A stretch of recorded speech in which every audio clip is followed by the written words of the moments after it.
The Boston Red Sox are world champions. This is going to be a tough play. The Cubs. Makes the play. It's over. The Cubs have 8-7-10. Woo!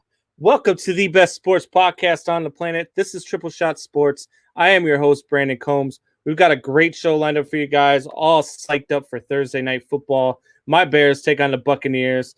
Not so sure it's going to be a great outcome for me, but hey, you know, I'm excited. I've always liked our chances when we're playing at home, especially with that defense. So we'll get into all that. We'll get into some Thursday night football. We'll talk with Professor Leonard if he makes it. If not, I do have our picks lined up. He did say he may not make it tonight.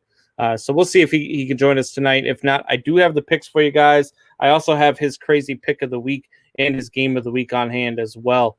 And before we get to our co-hosts, Jay and Hoffy, I'd also like to remind you guys where you guys can find us. So you can find us on the Triple Shot Sports Podcast channel on YouTube. That's Triple Shot Sports Podcast on YouTube. You can also find us on the Facebook pages for All Access Sports Network and for Triple Shot Sports on Facebook, allaccesssportsnetwork.com. And if you want to yell at us, you can always get in on the comments and yell at us, or you can hit us up on Twitter and Instagram at 3Shot Sports. That's the number 3Shot Sports. All right, without further ado, let's bring the boys on. What's going on, Jay? How's it going, buddy? What's cracking, Combs? How you doing today, buddy? Oh man, it's been a day. I'll tell you that much, man. Long day with work, but I'm ready. Long day watching freaking Astros get into the freaking ALCS. I'll tell you that much. Oh man, it's freaking horrible. But hey, look, I'm just excited. I'm ready to go see, you know, Tom Brady hopefully lay an egg tonight to the Bears defense. That's what I'm hoping for. I don't know about that there, Combs. I don't think that egg will be getting laid tonight. Hey, I've got Tom Brady in my fantasy team just in case it. Oh yeah. All right, and we also have Hoffy. Hoffy, what's going on? Triple Shot Nation, what's up? Let's go Bucks. Yeah.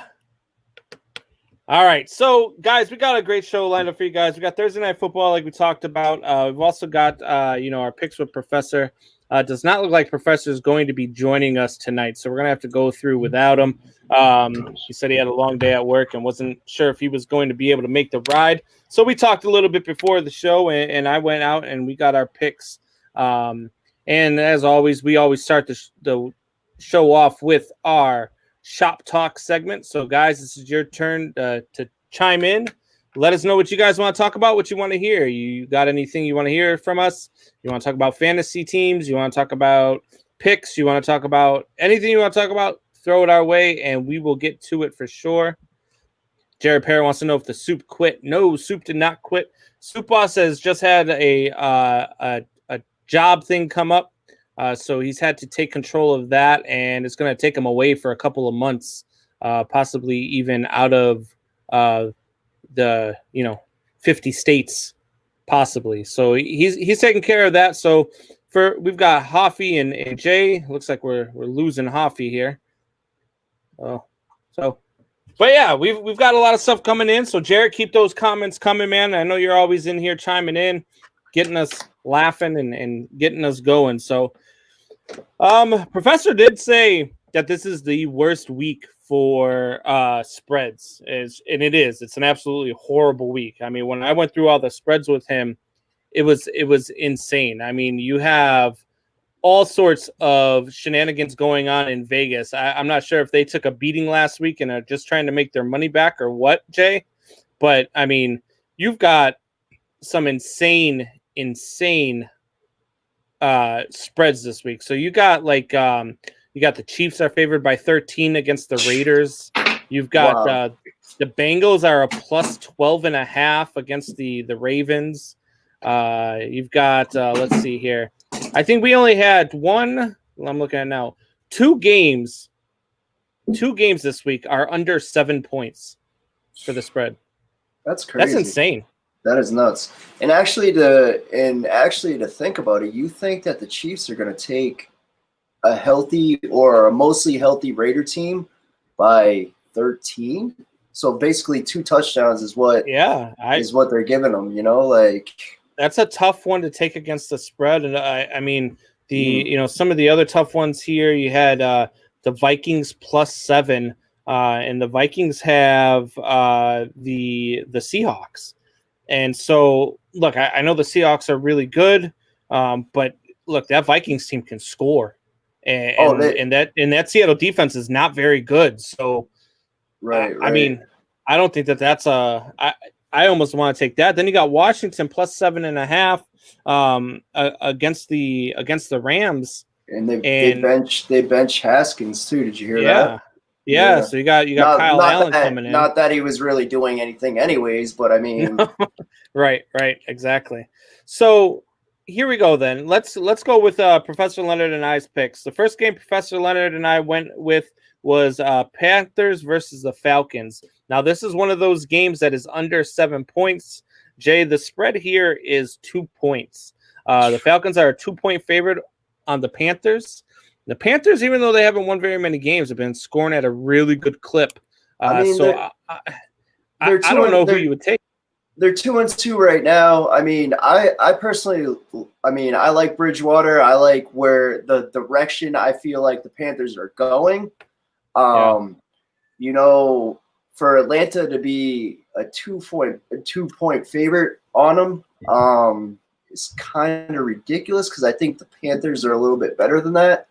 Yep. You know how the Falcons are. I mean, they can score, don't get me wrong. And, they get up on you, but they cannot hold the lead to save their life. You know what I'm saying? Yeah. So it's just like, it's honestly like a crapshoot there. But, I think the Panthers, I would go with the Panthers on that one. I mean, yeah, so that's exactly where I went with it. I went with the Panthers +2. Professor Leonard took the Falcons and -2. I think that the Panthers are one of those teams that's going to have an up and down year. They're going to have their really good games and they're going to have their really bad games. I feel like they're going to have a really good game this week. They may lose this game, but it might be on a last-second field goal when they're up by 2. So I feel good with the Panthers +2, and the Falcons they don't blow anybody out, and their defense can't stop a cold. I like the Panthers +2. The next game we picked was Vikings versus Seahawks. Now, this is a 7-point spread. It was a 7.5-point spread, but the professor talked me down to 7. He said he felt more comfortable here at 7. So he took the Seahawks -7, and I took the Vikings +7. So that's another one I feel good about. Look, the Vikings can score, and the Seattle Seahawks defense is not very good. Vikings might even win this game outright. And so I think Russell Wilson picks apart that secondary in Minnesota, but I feel like this could be one of those 47-46 type games. I feel like, that DK Metcalf is probably going to have a pretty decent game. I mean, considering the fact that, the Vikings secondary isn't all that it's cracked up to be. And I thought that secondary was going to be a little bit better than, better than they were, but they have not been as good as advertised, and I think I think Seattle will score on them. And, they will score them at will. But, I mean, Minnesota can score some points too. Don't get me wrong there. I mean, they got Cook, they got, Thielen, and, their offensive line is pretty decent. I mean, it's kind of one of those. I feel like that game and this game is kind of like, could be, what they would call, trap games. Absolutely. Stuff. Yeah, so that's how I feel about these two games, Jared chimes in here and says, I just traded David Montgomery for Tyler Boyd. Solid deal, right? Gives me Adams, Ridley, and Boyd now for my team. Look, I like the trade of David Montgomery. I think you got the better player in that deal. I think Tyler Boyd's the better player. I do like David Montgomery. I think David Montgomery is a fantastic running back, but the Bears can't open a hole for him. and No. they cannot No. run the ball. So that was absolutely fantastic trade for you. I don't know who your other running backs are, Jared. But yeah, no, that you won that trade for sure. All right, and then Professor and I get back into our final game, and this is one that I really liked because you have the Washington Redskins +7 versus the Rams -7, and I took the Redskins here. Well, the not Redskins anymore. Sorry, I took the not Redskins anymore +7 against the Rams. This game's in Washington. It's a noon start, so that's 9 a.m. for the Rams, Right. and I really feel like one of two things are going to happen. It's going to be either a close game going into halftime and Kyle Allen is tearing it up, or it's going to be a really close game heading into halftime and the not Redskins anymore are going to be losing like 17-7 or something, and Kyle Allen's going to throw 3 picks, and then Alex Smith is going to come into the game and he is going to he's everybody's darling pick for comeback player of the year. I don't want to see him in a game because I don't want to see what happens if he gets hit in that leg. But yeah. I think that the Skins will win this game outright, and so I really like them +7. I'm gonna have to disagree with you on this, Combs. I think that the Rams are gonna score on them. They're gonna score on them at will. And I feel like this game is going to be a blowout. Really? Yes, sir. It's not often you get a West Coast team heading to the East Coast for a noon game and having them just run the score up. I mean, true. But, I mean, like you said, I don't feel like Washington can stop a cold. I mean, their defense is decent, but, I mean, they're going to be on the field a lot. Right. A lot, especially with Allen in there. I mean, I haven't seen anything good out of him, honestly. Right. Yeah. I don't think he's much of an upgrade from Haskins. Mind you, you just drafted him last year, and you're already benching the guy. You know what Alex Smith can do. Right. And do you really want to put Alex Smith in there with that backwards leg and have him, running around, and because he's going to get hit and he's going to get hit a lot, Yeah. So yeah. Look, is Kyle Allen related to Josh Allen? Are they brothers? I gotta look that up. I don't know, but I would probably go with no because I feel like Kyle Allen. I think if I got in there, I might be able to throw a couple more dimes than him. Yeah. Yep. Let's see. I'm looking it up right now, actually. Josh Allen is a second-year man who has led the Buffalo Bills 6-2 record, blah, blah, blah. Kyle Allen is Carolina Panthers, been subbing for Cam Newton, blah, blah, blah. They are related. Really? Yeah. Are they brothers? So it says here. It says they are brothers. Yeah. Brothers, really? Yeah. Oh, interesting. I mean, I don't know how accurate this is, but right. Is it like Wiki or something? Yeah. So yeah, I mean, I don't know. Like you said, I don't know how accurate that is, but I mean, I've never heard anything. I've never heard anything about them being brothers either. So right. Jared says he has Jacobs, Connor, and Mostert. Look, then that was a great trade. David Montgomery for Tyler Boyd was a great trade. I mean, you don't need any more running backs after Jacobs, Connor, and Mostert. I'm assuming you have 2 running backs and a flex. So I mean, you're all set there anyway. Especially since you have Adams, Ridley, and Boyd now too. You're gonna have to sit one of those 6. But hey, right. I like to have those problems on my fantasy team. That's for sure. Oh yeah. I would love that. I would love to have those headaches. Yeah. Those are the good type headaches that you want, not the ones that you don't. Where you're like, oh, do I have to put a kicker in my flex right now? Yeah, exactly. Like last week, I took a screenshot of it because it was crazy. Because 4 of my guys I had to sit and put on my bench because they were out with the Titans and the Steelers and the COVID stuff that was going on there. And we weren't sure what was going on with the Patriots and the Chiefs until later in the day. So I had to sit a bunch of my guys. So, and then the other 3 that I had on my bench were hurt and out for the day. So I had no flexibility there whatsoever. Right. And so, all right. So to recap, I have the Panthers +2. Professor Leonard has the Falcons -2. I have the Vikings +7. He has the Seahawks -7. I have Washington +7. He has the Rams -7. I feel really good this week about my picks. So let's see how that goes. Now, Professor Leonard's game of the week. Let's get to his game of the week here real quick. His crazy game. No, he's got a crazy pick too. But his game of the week is Colts versus Browns. He says both teams are playing well enough to stay relevant. Yeah, he said both teams are playing well enough to stay relevant, but one defense is going to crumble in front of our eyes. Man, I don't know if either one of these defenses will crumble in front of your eyes. Look, the Colts. I like how he does that though. He's like, one of these defense will crumble in front of our eyes, but doesn't give the one defense that's going to crumble. I don't think either defense will crumble. I think that the Colts, I don't think that they're very good on the offensive side of the ball. And I think that the Browns are – I think the Browns are definitely the better offense, but I think that Colts defense is good enough to slow them down.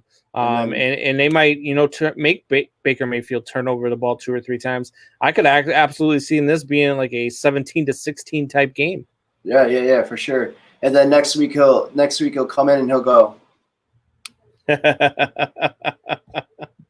No, I didn't say what team was going to crumble. No, I'm just messing around, Professor. I'm just messing around. Yeah. It's kind of true though. That's exactly what he'll do. All right, so let's get to his crazy pick of the week. So Mr. Leonard's crazy pick of the week. You ready for this? Are you sure you're ready for this? We need to make a like a sound for it. A sound for it, man. We need to make a sound for it. The crazy pick of the week. Yeah, you know what? I'm gonna do something for him this week. I'll get it all set up so we'll have it ready for next week for sure. There we go. All right, so Mr. Leonard's crazy pick of the week: Bengals over Ravens. He says the Bengals are healthy and only have 18.3% chance of winning. However, Ravens tight end Andrews and quarterback Lamar Jackson are both listed as questionable. Even though both will probably start, watch for Jackson to have a limited running game if he plays, along with forcing the ball that may result in turnovers. I actually read about Lamar Jackson today, and they said that it was just a precautionary thing more than anything. So, I mean, I don't know how limited that he's going to be. Yeah. But I did read today, they just kept him out of practice today, and it was mostly a precautionary thing. They're not really all that worried about that injury. So, yeah. Look, I would take the Bengals with the spread because they're favored. The Ravens are favored by so much. Right. I think I had taken. What did I tell Professor Leonard about that one? I had the Bengals because it was plus 12.5. I would take the Bengals plus 12.5 because I think the Bengals are better than advertised for sure. Yeah, I think that they're much better. They're much better than plus 12.5. I don't think the Ravens are gonna blow them out per se. They will. A touchdown sounds about right. I don't know, maybe 8-9 sounds about right, but yeah, they're not gonna win that game outright though. Oh no. There's no way. I don't see it. I don't. Even if Lamar Jackson didn't play, I couldn't. I don't know. I just think Baltimore's deeper. Baltimore's better. The receiving core is better. I really don't see it. And then not that he's the greatest ever, but they do have a seasoned veteran in RG3. So right. Yeah, that'll be an interesting one. I'll keep my eye on that one for sure. I'm just not so sold on the fact that the Bengals will win that one outright. Right. All right. So let's get into our actual preview of Week 5.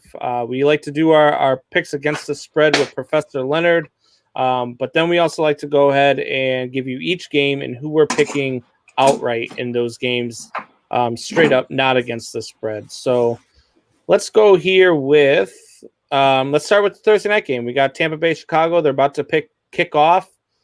I'm a Bears fan, so I'll let you go first. I am going to go with the Bucks, Combs.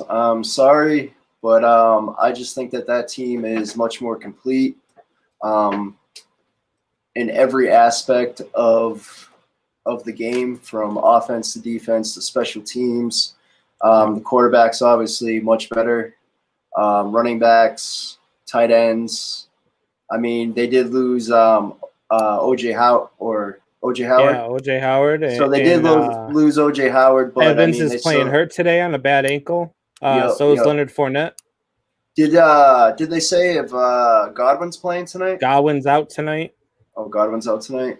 Yeah. But I mean, still tight ends. You still got Gronk. You still got they're deep at tight end. Right. They've got Brate. Is that his name there?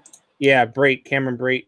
Right. Yep. So I mean, and that offensive line is pretty good. I think they're better than advertised. They've been keeping Brady up. Yeah. And the thing is if you don't dirty that man's jersey, he's gonna throw all over you.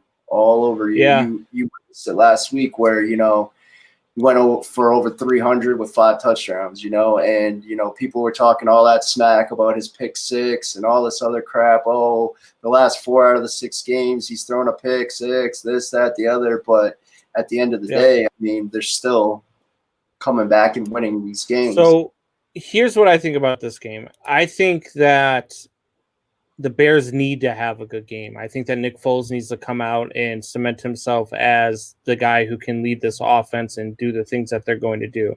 The Tampa Bay defense is good, but it's not stellar. Their front seven is pretty damn good. Yeah, they're all right. I mean, they're a top 15 defense for sure. But look, he needs to do that. I think that Brady struggles a lot with a defense that can get to you, and when you've got the defense that the Bears do, that's something that they can't do. Is they can't get to him. They can't beat this offensive line and get to Brady and hit him in the mouth. But that being said, I'm still going with Tampa Bay here. I just think Tampa Bay, like you said, is the better all-around team. I can't bet against Tom Brady. When I picked my picks at the beginning of the season, this was one of the games I had them losing. So I'm staying there, and I'm going with them as they just kicked off. I'm going with them to go ahead, and the Buccaneers are going to take this one. So let's move to Sunday then. Sunday we've got Panthers and the Falcons at noon. Look, I have the Panthers +2. I think they're going to win this game outright. I think that, again, I think they are a better team than a lot of people will give you credit for. I think they are going to have a up and down season, but I do think that they're better than what they said. And the Falcons are reeling, and they are their wheels are just spinning. And I don't know. I just have a feeling Carolina's going to win this game, and then you're going to see another coaching change in Atlanta. Atlanta's atrocious. I mean, at this point, I'm surprised that Quinn hasn't been fired already, and I'm surprised that O'Brien was the first one to go. I mean, look at Quinn. This guy cannot keep a lead to save his life. No. They go up, and that's the funny thing about the Falcons too is they can sit there and score with anybody. Yeah, they can sit there and score with anybody, but then something happens in the third quarter in which everything ends up going wrong for them. The first 2 quarters, they're out there,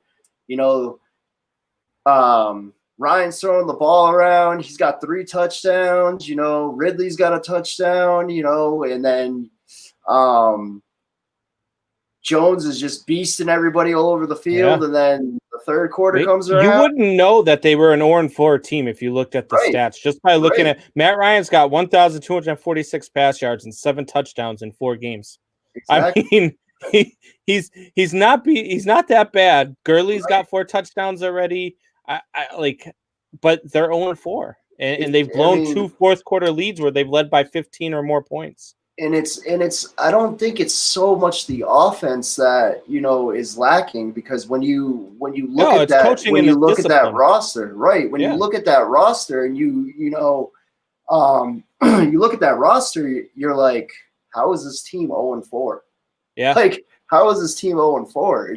It's just crazy. Like you just said, look at Matt Ryan's stats. Look at Gurley's stats. Look at Ridley's stats. Look at Jones's stats. And and I forget the name of the tight end over there, but they got a pretty decent tight end as well. Yeah. So I mean, look who we got here. Hoffy's back. Hoffy, you with us? Back at it. Triple Shot Nation. Tom Brady needed my undivided attention. Oh no, you're good. You're good. It looks like you got your stuff fixed, so that's good. That's a bonus. I think so. Hey, all right. So we're just going through our picks. We went through the Thursday night game. on the phone. Yep. Real quick, who do you have? Bucks or Bears? I got the Bucks, and Coombs. I've been talking my crap about my beloved Tom Brady all year, saying he's looked old. I think he's still got some gelling to do with his team and such, but at the same time, he is looking a little 42 years old. But I think he has a big game against your Bears tonight, and that's it shuts me up until next week. We all picked the Bears. I did say that the Bears, they do need a big game from Nick Foles. They need him to at least compete in this game. And I think that the Bears defense poses a threat to Tom Brady in this offensive line. And, if you start hitting Tom Brady a little bit, maybe you can get inside his head and sneak one out. But I think the Bucs are better all around team. They're tight ends. They're definitely deeper at the tight end spot than the Bears are. So I picked the Buccaneers as well. Then we moved on to Atlanta and Carolina. I'm big Nick. Yeah, exactly. So Atlanta, Carolina, who you have in that matchup, Hoffy? Carolina. Atlanta's they're in a paper bag as far as I'm concerned. How Dan Quinn wasn't let go after the Super Bowl, never mind. Right. I mean, he's on thin ice at this point. I think they can win and still fire him. Yeah, so we got a clean sweep for the Bucs and a clean sweep for the Panthers so far. Look at us agreeing. Right. So then we've got the Buffalo Bills and the Tennessee Titans. This is going to be a good matchup. I think it's going to be a big test for Buffalo. But I ultimately think that Buffalo sneaks this one out. I think that I'm a real big believer in Josh Allen. The guy's already in 4 games has thrown for over 1,300 yards and 12 touchdowns. So, look, I know they got Derrick Henry on the other side of the ball, but that Bills defense is probably the best front 7 in football. And they have a very underrated defense. So they need to show up, though. They haven't showed up yet. Yeah. So I have think Buffalo. They show up this week, though. I have Buffalo beating Tennessee here in this one. I think this will be a 10+ point game. Are they even going to actually end up playing the game? Because I know that they're moving it to Tuesday. Moved to Tuesday, so that'll be a good show next week. Yeah, they moved it to Tuesday. Oh, okay. Yeah, so I mean, I'm going to take the Bills as well. Like you said, that defense, that front 7, it's probably the best in football. Their secondary's pretty good too, pretty amazing. That offense behind Josh Allen, I think, is really starting to mesh. They look really good as well. And the fact that Tennessee hasn't played now in a couple weeks is probably going to put a little bit of stress on them. So I think I'm going to go with the Bills here as well. Hoffy? So my gut says the Bills because they're going up against the 28th ranked defense in the Titans. However, I don't think I want to see the Bills. They're legit, but I think Henry has a big game, and I believe they squeak it out somehow. I'm gonna go with the Titans on this one in a close one. Yep. Okay. All right. So we're gonna go with we got 2 for the Bills and 1 for the Titans here. That's our first one that we've had a disagreement on. Hoffy's wrong, but that's all right. All right. And then we've got he's definitely wrong. Won't be the first, won't be the last. We've got Raiders versus on Sunday Chiefs. night. Or Tuesday, excuse me. Tuesday night, yeah. We're gonna have football Sunday, Monday, and Tuesday. Yeah, man. And then Thursday again. That's crazy. Yeah. So the Buccaneers were on. Buccaneers were on the opening drive, and it just stalled out on the 25. They're about to kick the field goal, and it is good. So they are up 3-0 here in the first quarter. All right, so Next game here, we have Raiders and Chiefs. This is going to be a good one. Raiders and Chiefs is always good, no matter how good one team is or how bad another team is. But this time, the Raiders are actually a formidable opponent. They're playing decent football right now. But that being said, the Chiefs are the Chiefs, and I'm going to pick them every week. I don't care who they're playing. They're going to be my pick every week, even if they lose. They could lose 3 in a row. I'm still going to pick them on that 4th week because they're the Chiefs and they're that damn good. So I'm going Chiefs here. Hoffy? Yeah, I got the Chiefs. Yeah. I don't know. I don't know that they're going to lose for a while. Yeah, I agree. Jay? I'm going to go with the Chiefs as well. Too good, too automatic. Mahomes is just out of this world stellar. I mean, there's nobody really stopping him this year. I mean, they might even go undefeated. I mean, except if they, just throw some sort of egg at some point. But I don't think that they're going to beat them by 2 touchdowns. So, but the outright, I think the Chiefs are definitely going to beat them. Yeah, I think the Chiefs are going to win. I think it might be a little bit closer than people think.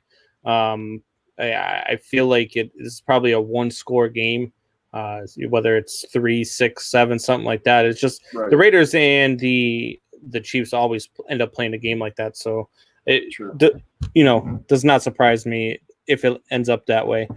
Then we have another game, and this one is I don't even know if I really want to watch it.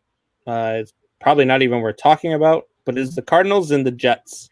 Look, the Jets are a dumpster fire, and just a complete dumpster fire.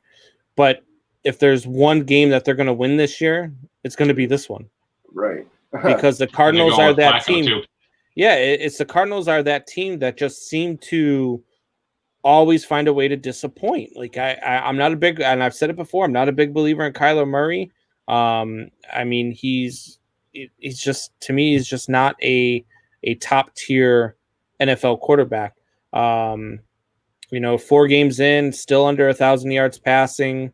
He leads the team in rushing attempts and yards.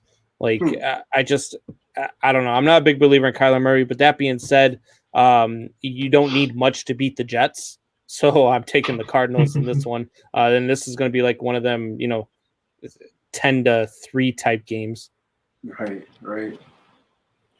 Jay, who you got? Oh, man. This is kind of a rough one. I mean, I'm just going to flip a coin in the air and Jets. We'll go with the Jets this week. Oh boy! even though I don't really want to go with them, I think that like you said, if this is going to be a game that they're definitely going to, if this is going to be a game that the Jets can win, this is going to be it. I don't really see the Jets winning all too many games, but like you said, this is possibly one of them. So, like I said, it's either the Cardinals or the Jets. It's like, who are we picking here? So, like I said, I'll go with the coin flip, and we'll go with the Jets. Go Jets just to be different. All right. Yes, sir. What you got, Hoffy? So I think Flacco's going to turn this into a shootout. I think Murray's going to have a game. I'm not sold on him. I think he's your pretty Baker Mayfield, if you want to call him that. He's going to make a couple plays. He looks pretty running down the field and getting his yards, but I don't think he's your franchise quarterback. I think he probably should have stuck to baseball. But we'll see. I do think he pulls out the W this week though against the Jets in a shootout. All right. So we got 2 for the Cardinals, 1 for the Jets, and then we have Eagles and Steelers. Look, the Steelers are just really, really good, and they are, I think, a top 5 team in the NFL right now. And the Philadelphia Eagles are a disappointment. Carson Wentz has not been very good this year. They keep making mistake after mistake after mistake. Miles Sanders is not – I mean, they can't block for him. That poor guy, he's a very good running back, and he's got 236 yards here. I mean, he's averaging 50 yards a game, and that's not something that he's capable of way more than that. And so I'm going Steelers here, and I'm going Steelers big. Jay? I mean, I'll have to agree with you. I mean, the Eagles, I just don't know what's up with them. Every year, their roster on paper looks like it's going to be good. And for the last couple of years, the roster on paper looks good, but the roster they put on the field looks like trash. Yeah. Carson Wentz is not making the leaps that he should by he's year 4 now, maybe year 5 for Wentz. And it just doesn't seem like he's getting any better. It just looks like he's getting worse. And it's not like the Eagles don't spend the money and put the talent around him, because they do, and I don't know what it is with Wentz, but he's looked awful all season long. So I'm going to have to go with the Steelers, and I do think they win this game big as well. Okay. Coffee? I mean, on paper, it looks big, and I think it's probably going to be big, but for some reason, my gut feelings tell me that, two Pennsylvania teams, it ends up being a hard-fought game. But like Jay said, Carson Wentz, since his MVP season, the Super Bowl season when he broke his leg, I don't know if it's just not getting his confidence back and worrisome, with that leg injury or whatnot. But like Jay said, he hasn't looked the same since that MVP season. Damn good, and that whole team looked damn good that year. And they haven't put it together since, and they haven't really. They've lost some pieces, but like Jay said, they've definitely spent and replaced those pieces.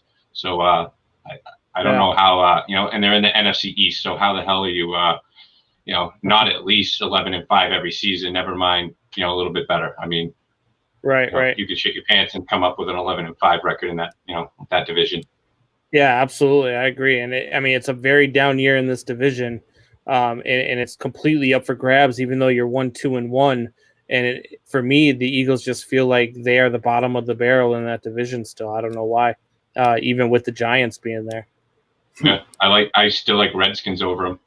Yeah, absolutely. I do as well. Washington football team. No, I'm gonna get so speaking of the Washington not Redskins. Yeah, speaking of the Washington not Redskins anymore, we have the Washington not Redskins versus the Rams.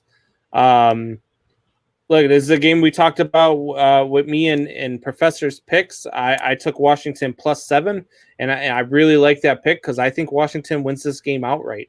I usually don't like teams that come from the West Coast to play on the East Coast and play a noon game. That's 9 o'clock out there on the West Coast. Not a time that they're used to playing, a time that they're used to, waking up and driving over to the field, but not used to kicking off. And so I really like Washington in this game. I like Washington to pull off the upset. I like Washington to be ahead in the NFC East after this game.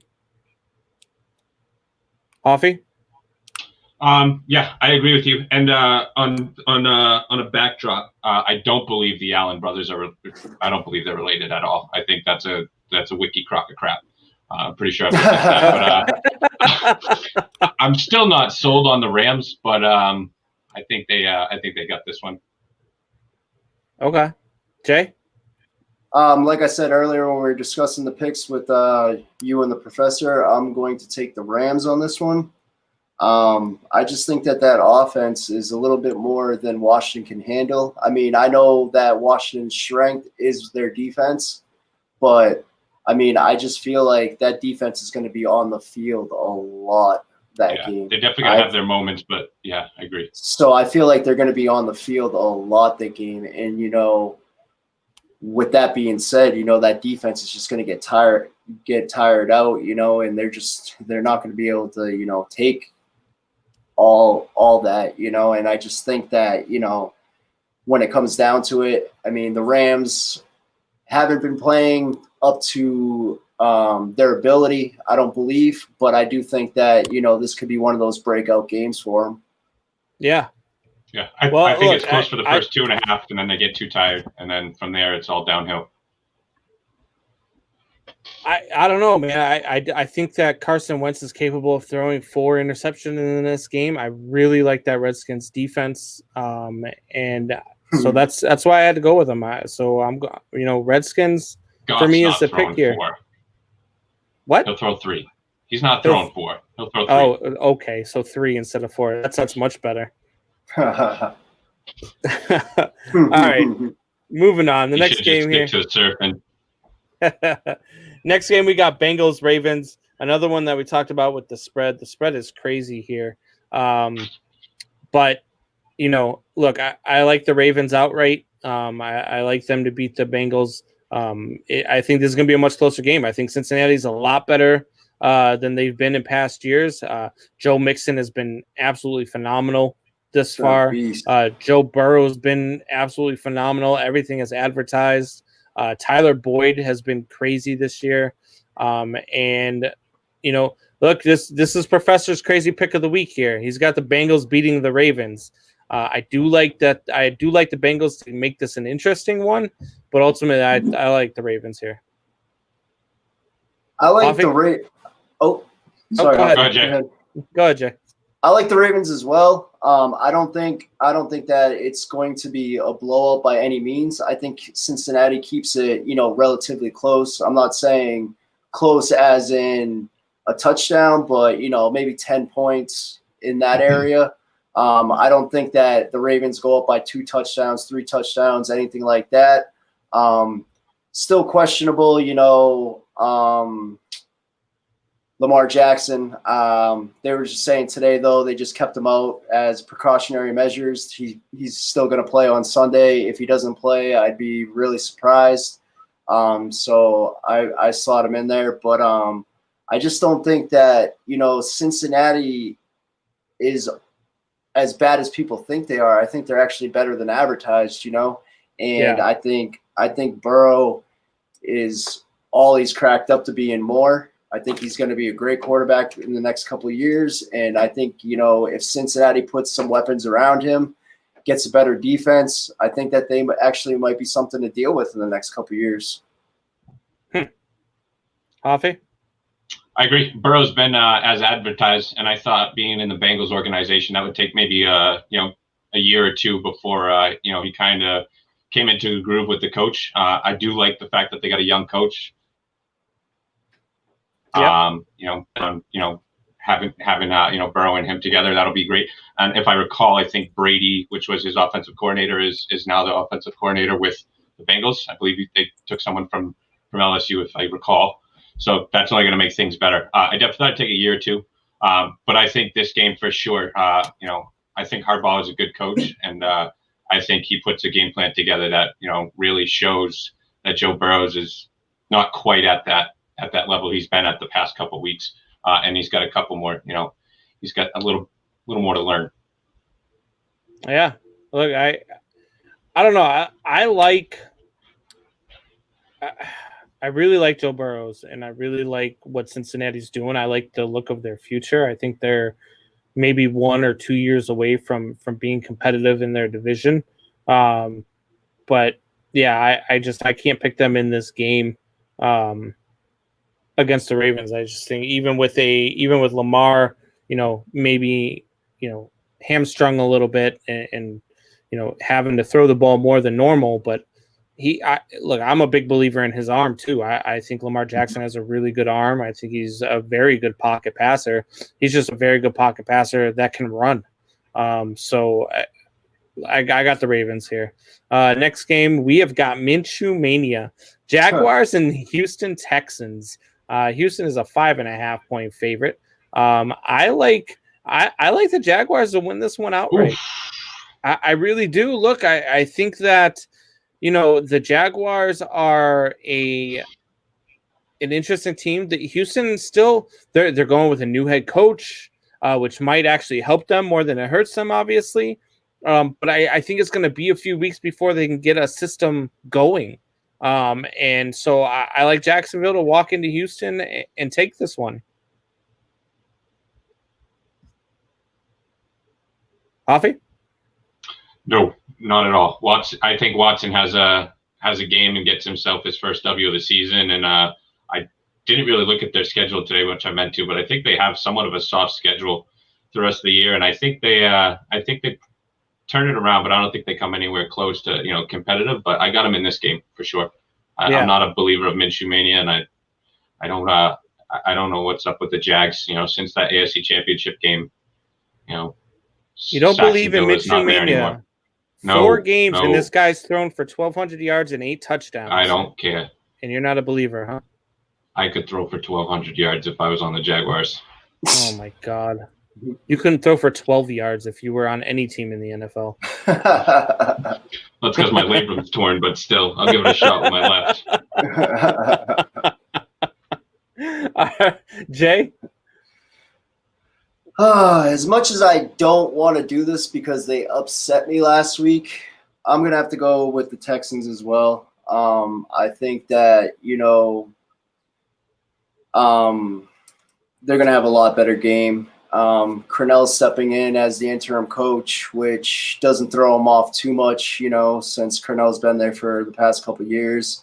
I think Deshaun Watson has a really good game, and Jacksonville let me down last week too. And I went with Minshew mania last week. He let me down. Not feeling the stash anymore. Can't do it. I'm going with Houston. Oh, all right. I'm alone. I'm all alone with the Jaguars. I'm writing this one down because if I'm right on this one, we're talking about it on Sunday. Oh, come on. Me and my bold prediction. All right. Speaking of horrible games, like we talked about earlier with the Jets game, you have the Dolphins and the 49ers. Oh, my God. This is another snooze fest. There are not very many good games on the schedule this week. This game personally feels like it should be on tonight, right? It does. It feels like it should be a Thursday night game. Right. Jimmy G's out. I mean, the entire 49ers are out. Right. As I just watched Nick Foles throw a freaking interception on our side of the damn field. All right. So 49ers, Dolphins. Look, I don't know. 49ers because they're at home. I guess. Sure. I'm going to do the whole Jay thing. I'm going to flip a coin. I'm just going to take the 49ers. I don't even want to talk about this game. Jay, who you got? Just for shits and gigs, I'll go with the Dolphins. I like that. That's the stuff you get here on Triple Shot Sports. There's no analysis. There's no professional opinion. There's none. For shits and giggles, I'm taking the Dolphins. Shits and gigs, man, the Dolphins. I like it. Hoffy? Well, in that case, for shits and giggles, seeing as how I work in San Francisco, I'm gonna go with the Dolphins. See if I can get myself in some trouble tomorrow at work. Right? I think why not? I think Fitzmagic shows up. Fitzmagic. Hey, look, whatever way this game goes, it is a 3:00 game, so it is a great time for you to get stuffed and full of all the wings and nachos and all the shit you can eat during the early game, just in time to take a freaking nap. Exactly. That is what's going to need if you have to suffer through that game. This one's actually going to be a good one. And, last year you might not have thought so with these two names, but Colts and Browns is the next game. Both teams are 3-1. Both teams have played very well defensively. And Cleveland's got a better offense than Indy does. A much better offense than Indy does. But Indy's defense is good enough to slow them down. I'm taking the Browns here. I think the Browns are ready to prove, and they started it last week with the way that they manhandled Dallas. They're ready to prove that they're for real and maybe make a playoff run here. So I'm going with the Browns over the Colts at home. Hoffy? I love me some Twist Nation, and we know how they are on the Colts. But I want to see them on the show Tuesday. I want to see them drop out of the top 10 in the rankings. So I got the Colts losing this one. I think, like you said, I think Baker Mayfield has a game here. Yeah, and this line has Baker no. and Odell Beckham have a game. This game has no favorite. Vegas has it as an even pick'em game. Really? Yeah, They I don't do. trust Phillip Rivers and his noodle arm. Yeah. Over under set at 47. He has the worst throwing motion I've ever seen, and I just don't know how in the hell that ball comes out. Like, Yeah. it's just the weirdest motion I've ever seen. It's like the worst foul shot ever. Like, I just don't even know. Like, if you put him on the line, he would do like the weirdest foul shot. Like, Yeah. I just don't even know how to compare. But I mean, I'm gonna also go with the Browns here. I think that that offense is starting to, mesh, gel, so I think that, like Hoffy said, that Odell Beckham's gonna have a great game. Where the hell is Jarvis Landry? Like, where He started to show up last. He started to show up last touchdowns. week. Nick Chubb, obviously out for the year, but Kareem Hunt took Right. over last week, and he looked really good. Oh taking yeah, over. and honestly, that's not even As long as he doesn't beat people up. Right. Yeah.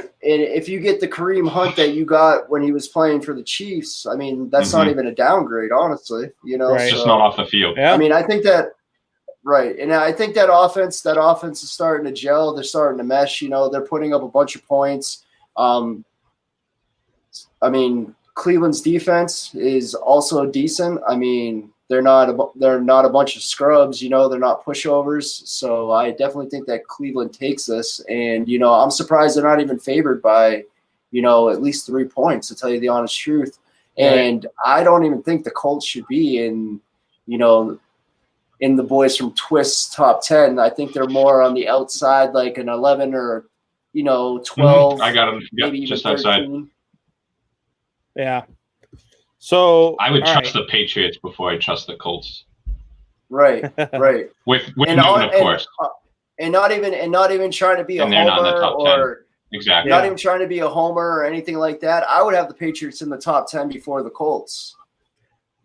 Okay. Coombs, I'd give you Bears an honest chance against the Colts. I know they didn't fare too well last week, but I would go 50-50 if they pick, if it was a best out of 10. I'm just not sold on Rivers. I don't like his arm. Right. Yeah.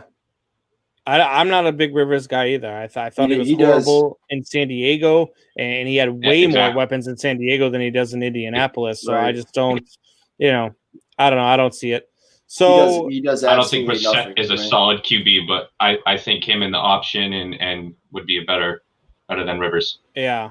Yeah. Especially for the money you're spending on Rivers. He's certainly not worth that. Seriously, you could have took that money and spread it out anywhere else besides giving it to Rivers.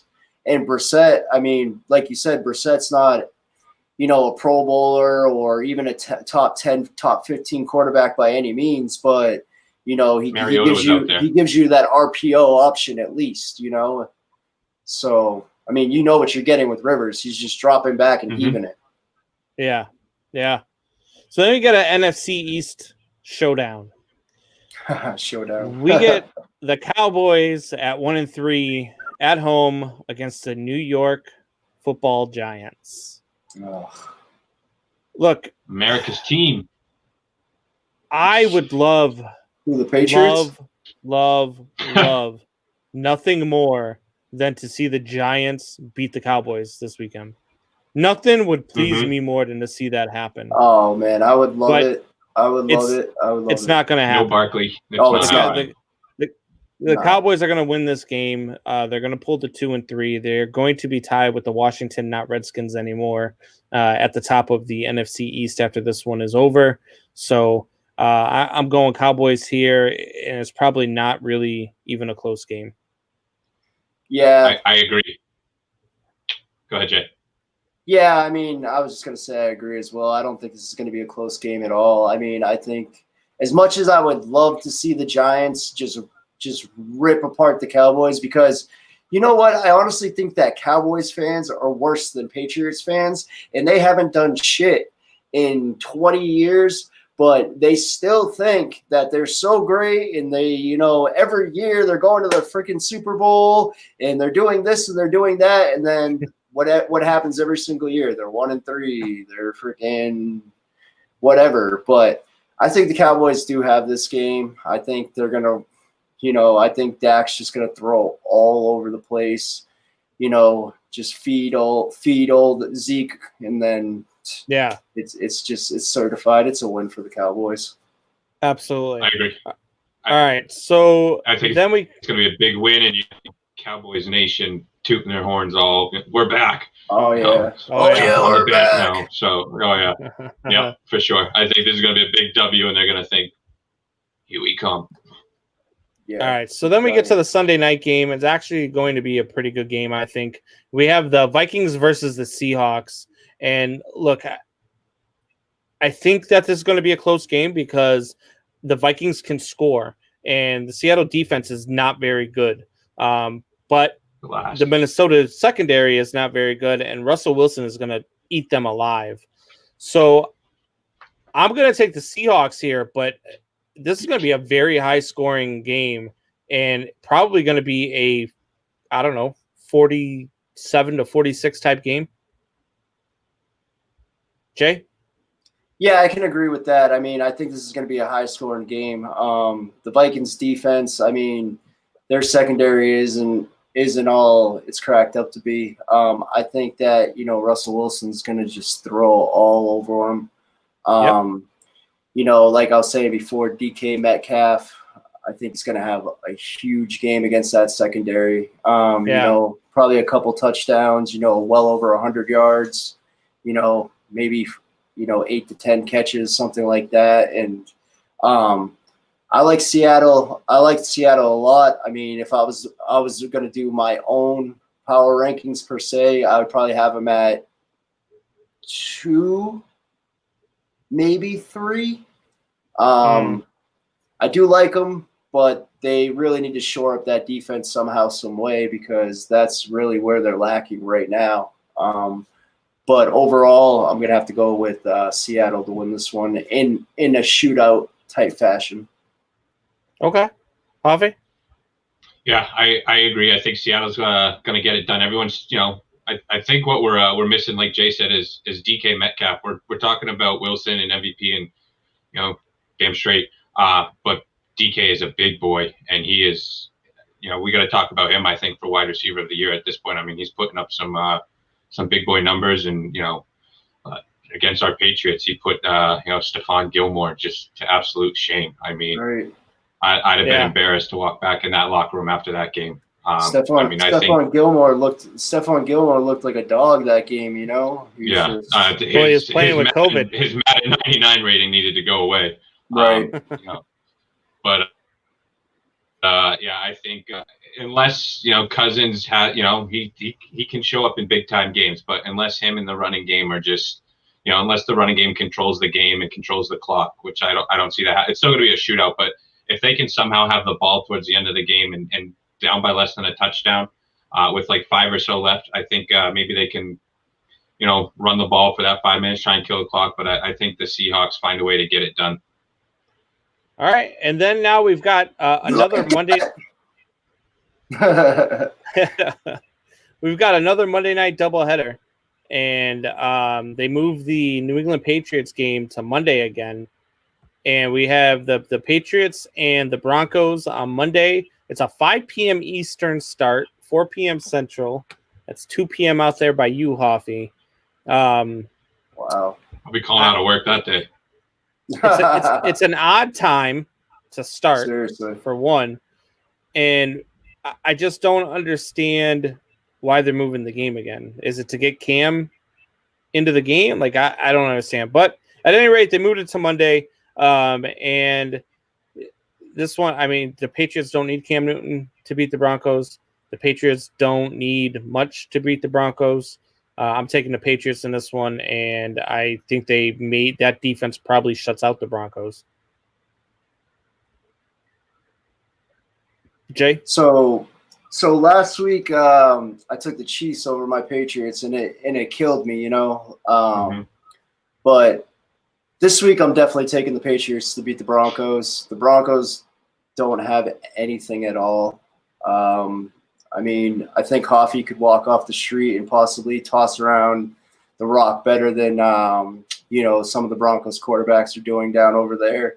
I thought Rippon actually looked kind of good when he came in, but then the next week didn't look so hot. Definitely looked like a rookie. The Broncos just really don't have much going for them, and I just can't think in any way that the Broncos are gonna, take the Patriots, even if Cam doesn't play. I think Stidham or Hoyer is going to be able to, put this game on his back and beat the Broncos. So I'm definitely going to have to go with the Patriots on this one. Coffee? Yeah, I agree. I'm hoping Hoyer was left in Kansas City, and Me too. Stidham will be the backup this week, and Julian Edelman will go under center, and we'll get the W with Julian Edelman.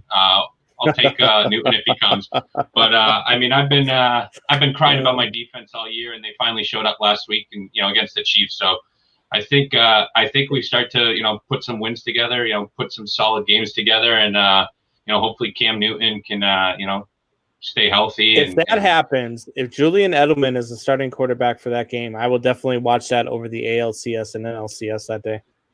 Oh yeah. That would be the story, right?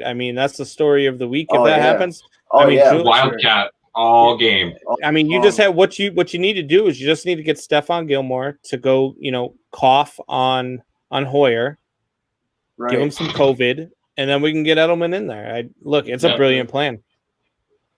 Just Wildcat and RPOs all game long. Yeah, absolutely. Mm-hmm. All right, so then the final game of the week, we have the Chargers and the Saints, regular Monday Night Football on ESPN. Man, this is an interesting one for me. The Saints have not been very good this year. And the Chargers are impressing me. I'm very impressed with the Chargers, with their quarterback situation. I'm very impressed with the rookie. But I look, the Saints are in New Orleans. I can't take the Chargers here. I have to take the Saints. The Saints are going to win this one. I think the Chargers do make it interesting, but the Saints are going to win this one and probably win this one by at least 10. Hoff? I agree. I love the QB on the. I don't want to butcher his name. Herbert. Justin Herbert. I love it. The Saints defense, which is kind of, been touchy this year, and they got, some solid cornerbacks. I think they show up. I got the Chargers, and I have the Saints by about 10. But I do really like the future of the Chargers. Yeah, absolutely. Jay? Especially after last week. Diddy, this is going to have to be Jay's crazy pick of the week. No, I think I'm going to take the Chargers here, though. I understand that, they're going to New Orleans to play. I like the direction that the Chargers are going in. Somehow the Saints always end up throwing at least one egg at home throughout the year. And you look back at that game and you're like, how the hell did they lose that one? But I think this is one that the Chargers can sneak and just snake away from the Saints. So I'm gonna take the Chargers. That's a ballsy pick. In a close one though. If it wasn't a primetime game, I could see the Chargers pulling this one off. Okay. Well, I guess we'll have to wait and see. Those are our picks, guys. Before we get to a break here, I want to leave you guys with something. Now, Hoffy and Jay, I don't know if you guys know this, but back in 1916, on October 7th, the Georgia Tech football team beat the College of Cumberland 222-0. Wow. Cumberland had negative 42 rushing yards. They were 2 for 18 passing with 14 yards and 6 interceptions. They had 9 fumbles. Listen to this, though. Georgia Tech did not even attempt a pass in the game. They had 978 rushing yards and 32 rushing touchdowns. What the? That is, to me, like I don't know. Like I was on the Mike and Mike Man Hour earlier, and actually yesterday, and this was my what the of the week. Like Right. I don't know what to say about. Like, did only one player from Cumberland show up? Were they playing 11-on-1 on each side of the ball? Like, how the hell do Take you those. get to a point where, like, seriously, 32 rushing touchdowns? That means you had 32 possessions in a game. I'll take those. I'll take those running backs on my fantasy team, though. Yeah, no kidding. How many plus 20-yard runs do they have? Exactly, like all of them. Wow, right, every single one of them. I mean, 978 yards. That definitely has to be a record for just like rushing in a game. Yeah, oh yeah. What's the average on that? 32. Yeah, like 45 yards a carry. That's 30 yards a carry. Yeah, that's absolutely insane. That's absolutely insane. But all right, man. So we are going to take a quick timeout, and then we will be back, and we will get to some more sports talk with you guys. Hang in there. Yeah. We will be back shortly.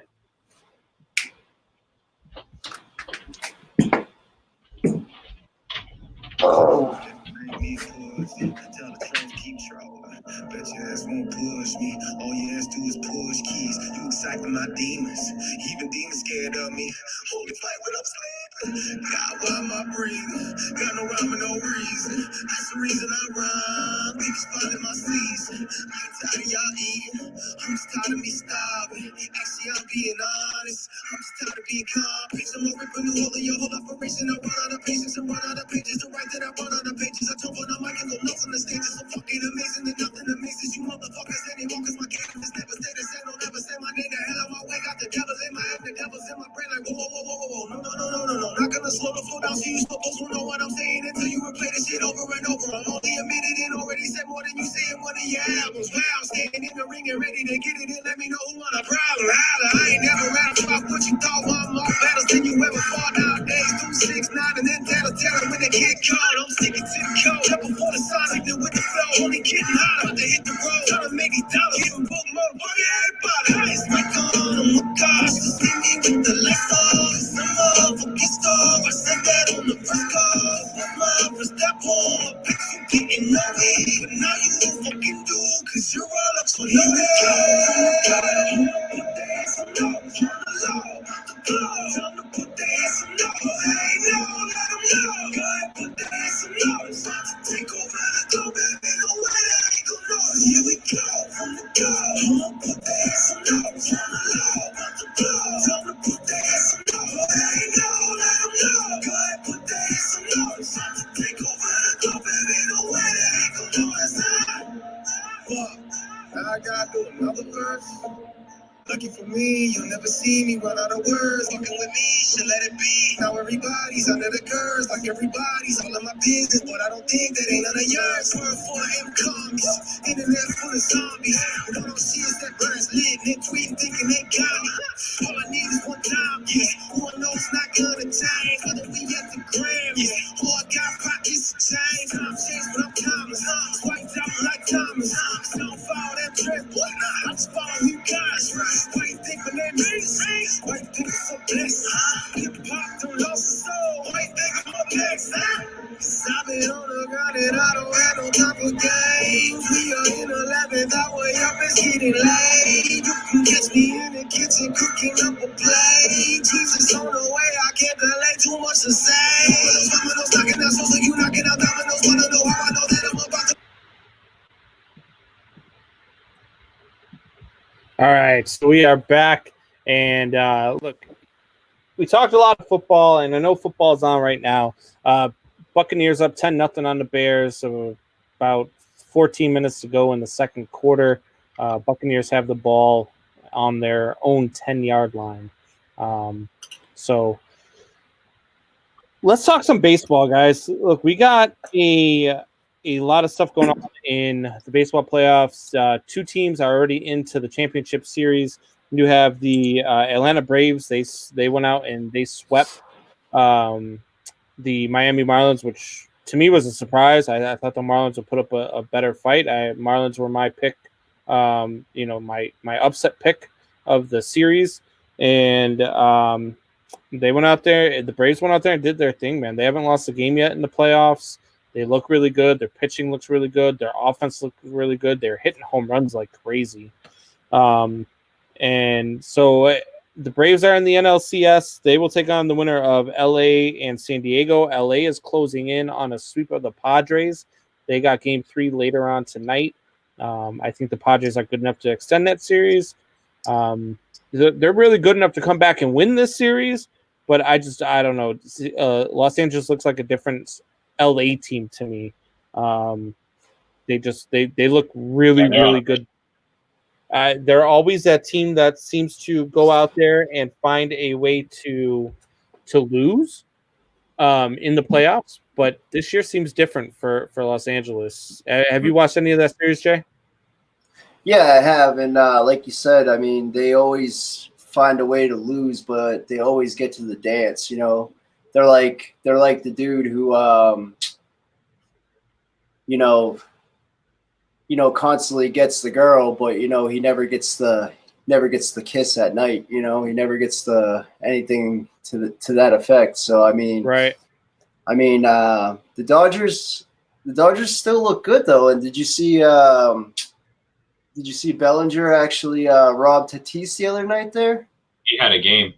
Yeah. I did not. Yeah, he climbed right up on the wall, Spidey style, and just robbed Tatis of a home run. Coombs. I had it, Coombs. Look, the Bellinger's rob last night of Tatis, I think, sealed the fate for the Padres.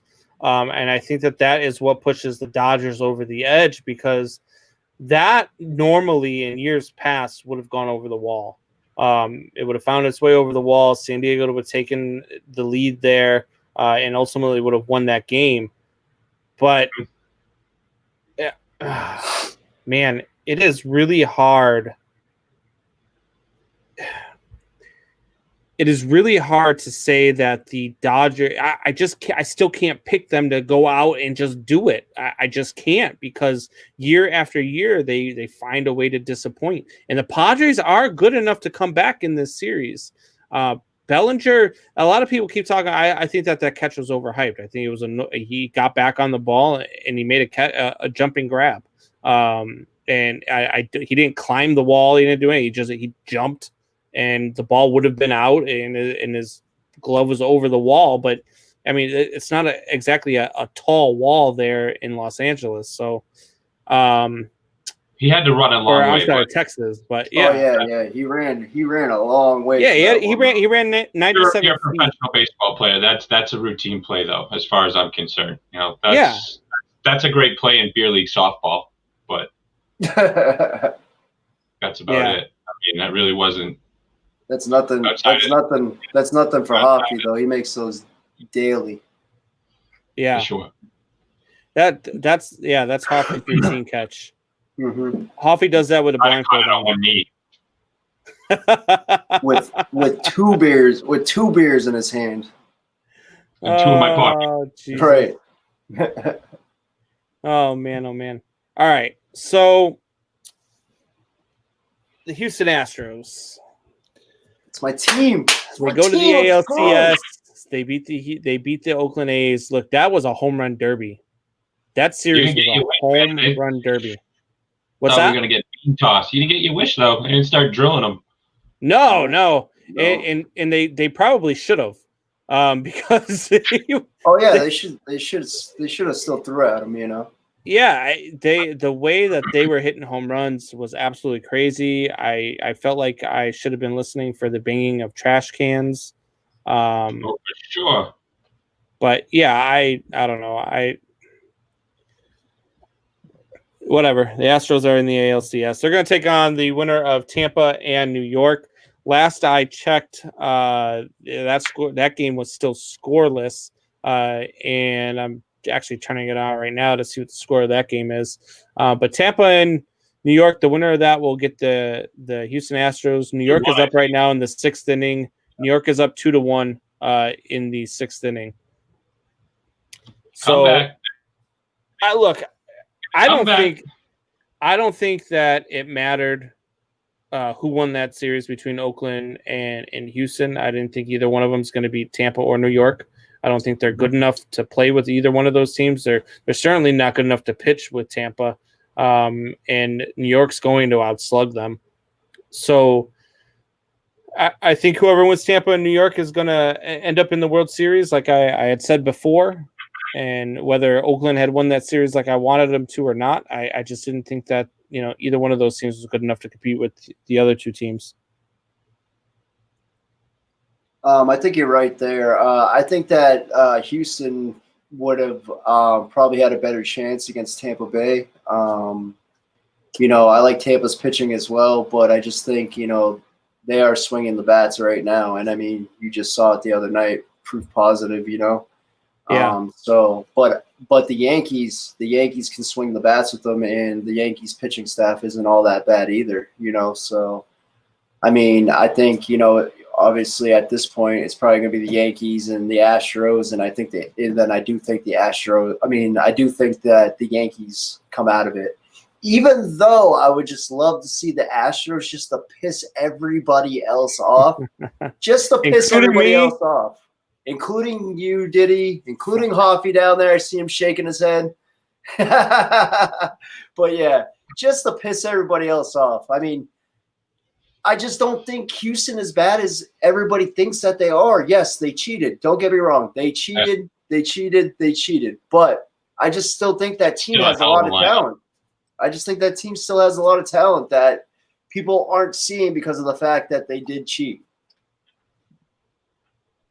Yeah, I don't know.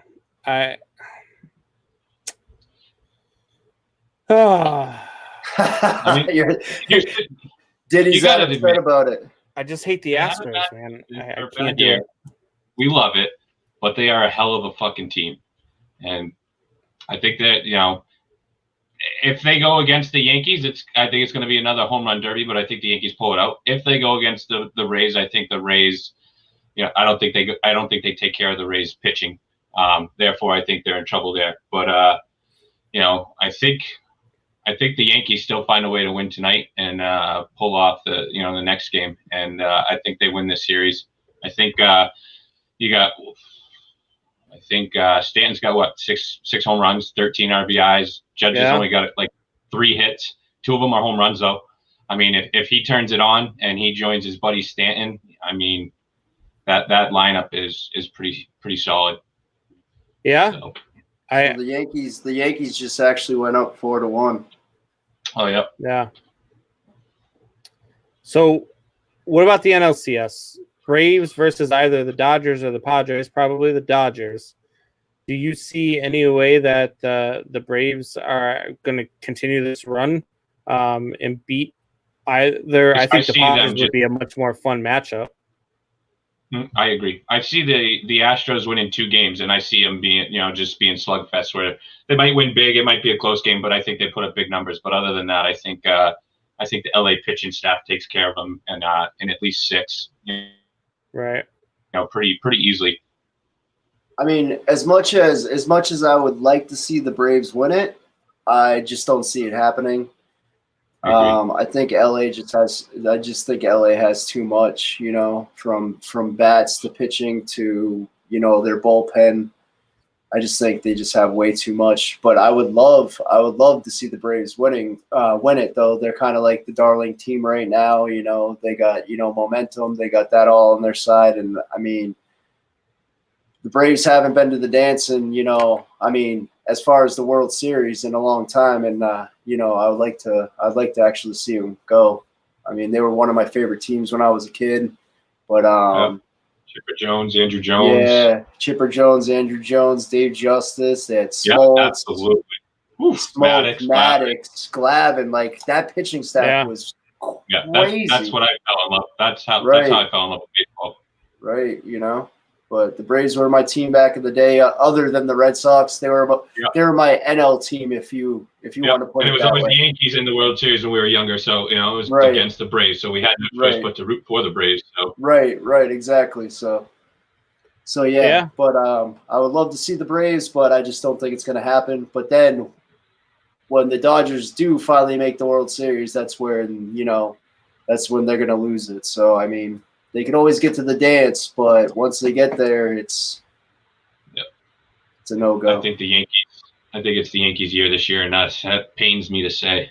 Yeah, I hate to say it. I definitely hate to say it, but yeah, I do think it's the Yankees' year. They got to come back and they got to beat Tampa in 2. I mean, Tampa's not out of this game yet. They're up 4-1. The Yankees are up 4-1, but Tampa can come back. Tampa's a solid team, and they've won the Yankees all year long. So. Oh yeah, they're a very scrappy team. So I mean, it wouldn't surprise me if they came back. I mean, not at all. But I just think at the end of the day, the Yankees have too much firepower for them. I agree. On that note, game on, game on. You feel it, you feel it. Everybody knows what that sound means. It is time to play our favorite game. Our favorite game here is called Way or No Way. No way. Yes way. No way. All right, guys. So you guys know how this one works already. We come up with some statements, and we're gonna go here. As watching the Bears, it looks like Tampa Bay is about to put more points on the board. So yes, it's like it's either going to be a 13-0 or 17-0 lead for Tampa Bay. Oh, they're about to go field goal. It's going to be 13. So if the Bears lose big tonight and the offense remains stagnant, as so far they have, they should go back to Mitch Trubisky. Jay? Yes, for the first play of the game.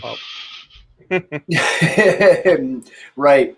So like I've said in the past, whatever, if Foles is your savior, then you're good. Foles is going to come up. He's going to have a great game. He's going to throw 6 touchdowns. He's going to have another 4 rushing.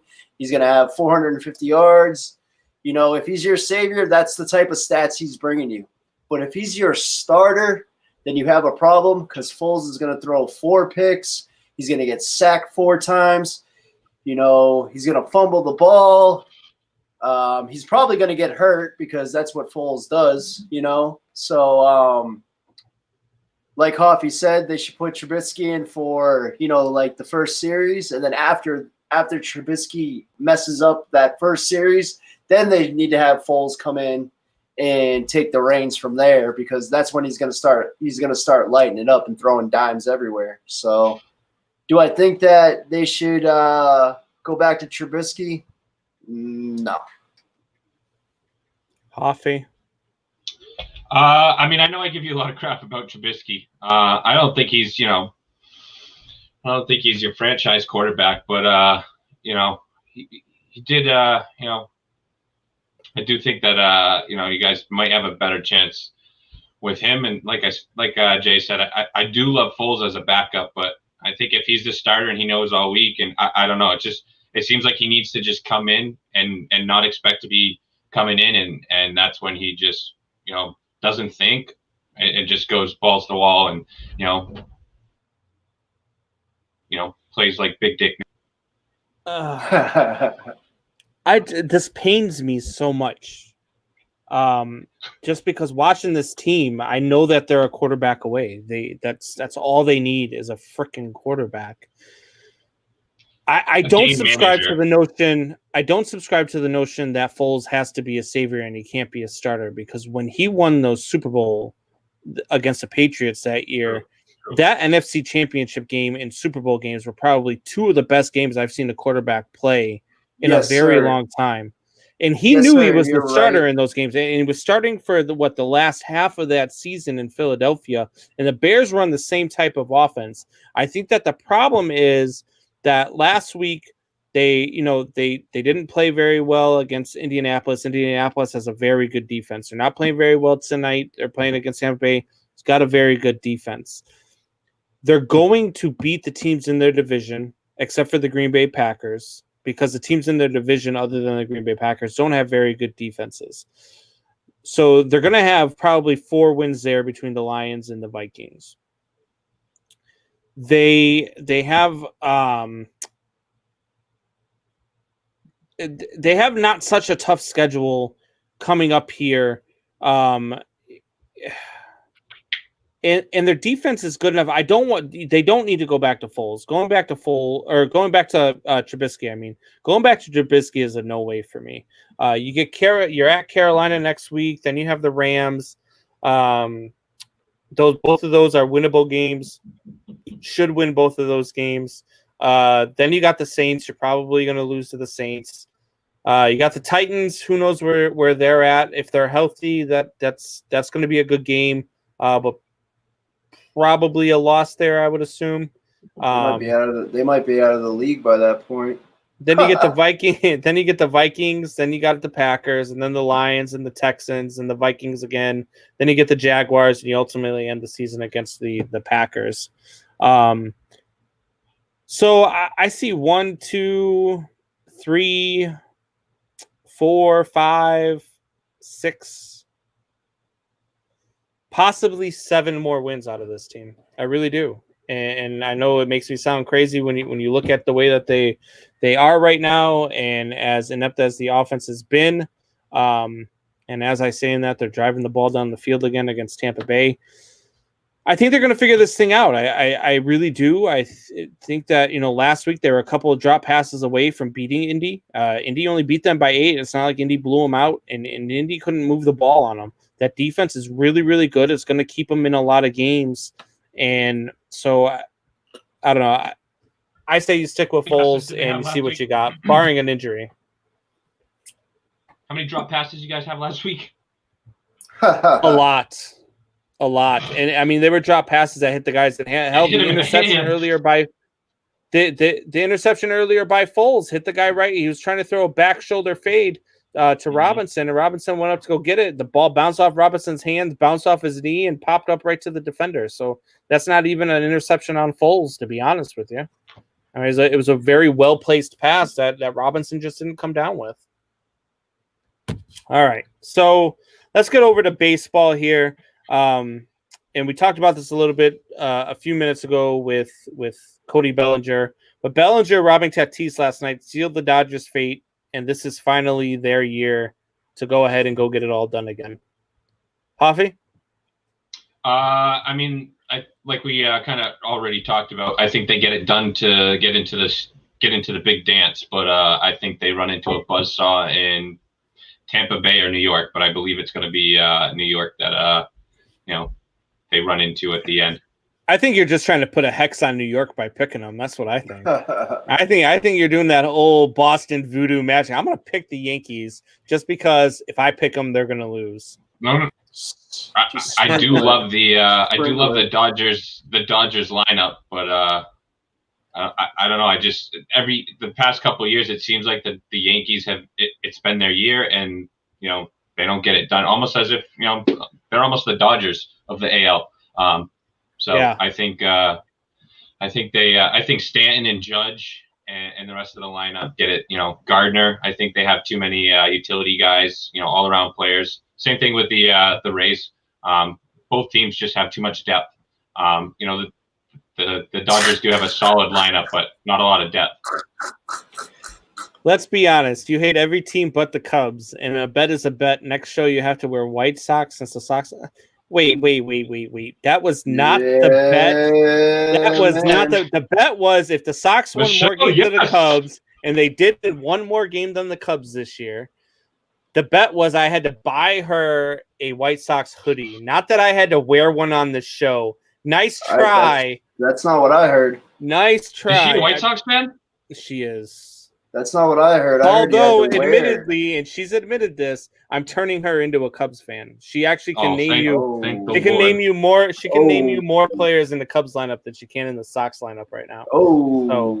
So I am not, and I will never, ever, ever, ever wear Sox gear. I don't hate the Sox, but I do not root for the Sox. Like I don't know. I can't do it, and I'm not going to wear their gear. I'm sorry. So, all right. So, hi, Brandon. It's Finn. I think the Chiefs are going to win the Super Bowl. Finney, my 9-year-old nephew here, says that the Chiefs are going to win the Super Bowl. Finney, I agree with you. That is not a bad pick at all, Finn. That is. Look, I don't think anybody can beat the Chiefs. I think the Chiefs might go undefeated. Barring injuries or, some devastating type of thing happening to them. Yeah. Hopefully Stephon Gilmore did not, whisper in his ear and give him some COVID last week, so that way he can stay healthy. You saw at the end of the game, he was, they were dapping each other up and doing the little in each other's ears. So, all right. So I love that they're giving Mahomes shit. He's got to come out and apologize and do the press conference and I lack of judgment. Come on. Finney also says the Padres win the World Series. Finney, I love your pick, buddy. I really do hope that they come back and beat the Dodgers, and I really would love to see them in the World Series. They are a fun team. The Padres and Braves would be a much better watch in the NLCS than Dodgers and Braves. I agree, but hey, anything's possible. If you want that flash or that shock value, the Padres are definitely the team to go with. But other than that, I definitely see the Dodgers pulling that one off. The Bears have just driven the ball down to the 3-yard line with a nice out route to Cordero Patterson.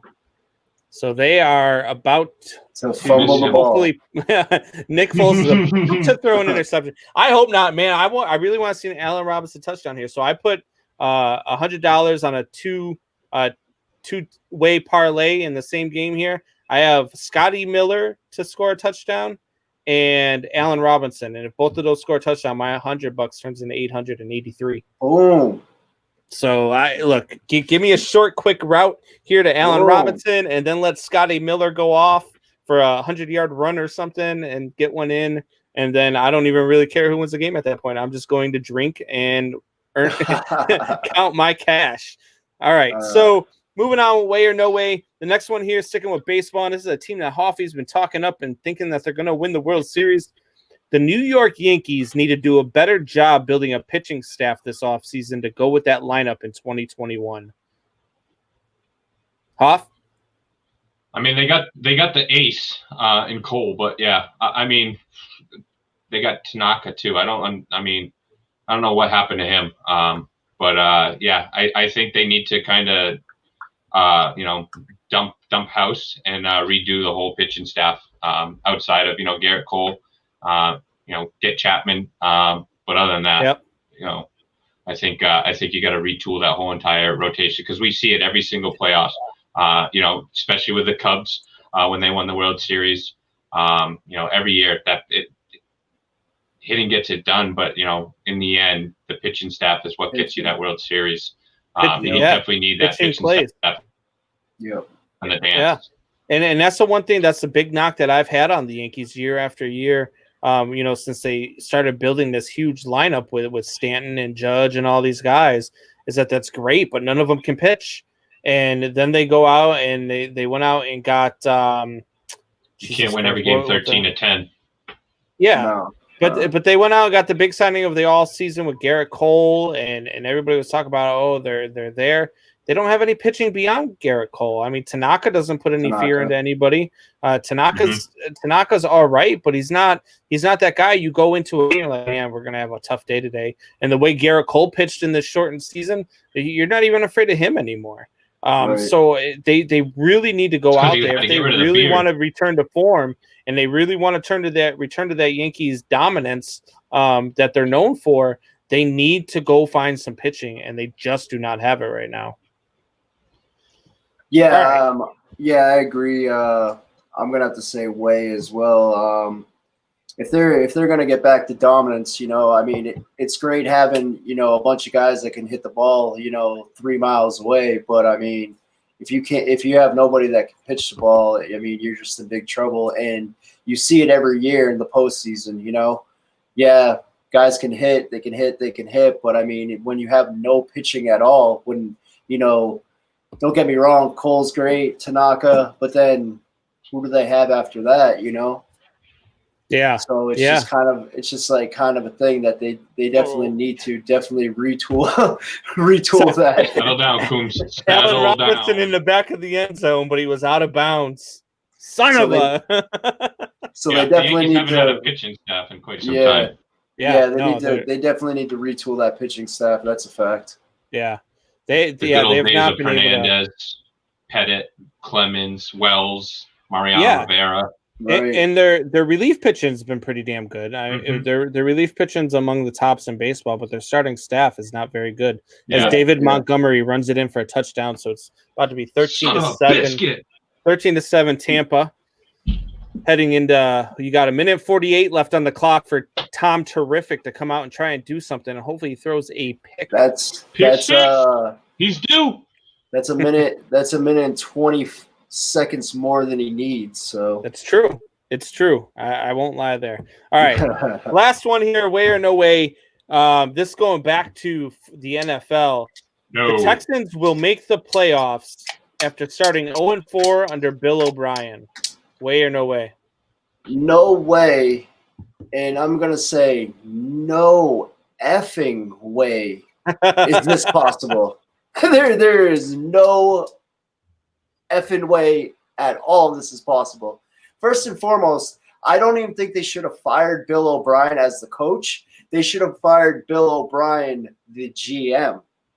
He's not bad as a coach. He's a decent coach. He's an awful coach. No, He's a coordinator. No. He's a decent coordinator. coach.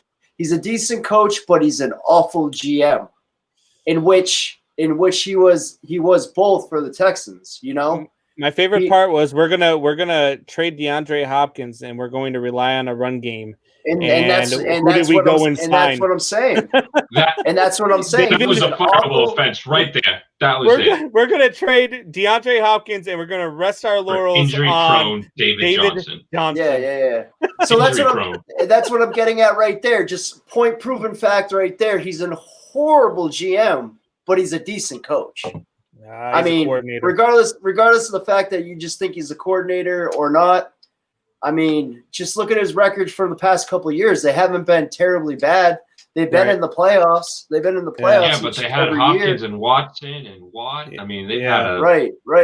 You know, and I was one of those guys before the season that I said Watson might actually thrive without Hopkins, because when you take out a guy like Hopkins out of that lineup, now you don't have to force the ball towards him 17, 18 times a game, and you can open it up a little bit more. But the game planning has been awful. The play calling has been awful. Everything's been awful. And Watson's been doing his thing, and they've been scoring points even in their losses. But it's nearly impossible to start 0-4 and make the playoffs. Nearly impossible.